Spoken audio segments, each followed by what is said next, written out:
విమాన ప్రయాణికులకు సంబంధించి విచిత్రమైనటువంటి పరిస్థితులు చోటు చేసుకుంటున్నాయి. ఈ మధ్య కాలంలో ఇదివరకు రైలు లేట్ల గురించి ఓ వెటకారం ఆడేవాళ్ళు.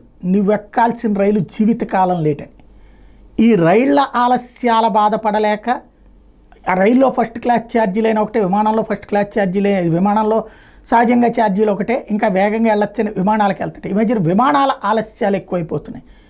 అదే సందర్భంలో ఎందుకు ఆలస్యాలు అవుతున్నాయి అంటే విమానాల్లో ఇప్పుడు పైలట్లు దొరకట్లేదు. అంటే మంది ఎక్కువైంది, మజ్జిగ పలచనైంది, మనుషులు ఎక్కువైపోయారు ప్రయాణికులు, కానీ దానికి తగ్గటువంటి స్టాఫ్ ఉండట్లేదు.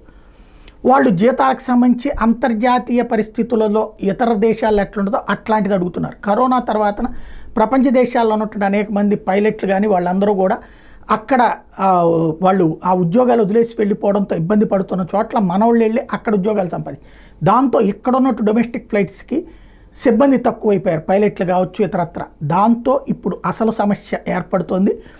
ఇప్పుడు చాలాసార్లు పైలట్ లేకన విమానాలు క్యాన్సిల్ అవుతుండడం, లేదా పైలట్లు అడ్డం తిరిగి క్యాన్సిల్ అవుతూ ఉండడం లాంటి పరిణామాలతో వివిధ సంస్థలు ఇబ్బంది పడుతున్నాయి, ఇబ్బంది పెడుతున్నాయి.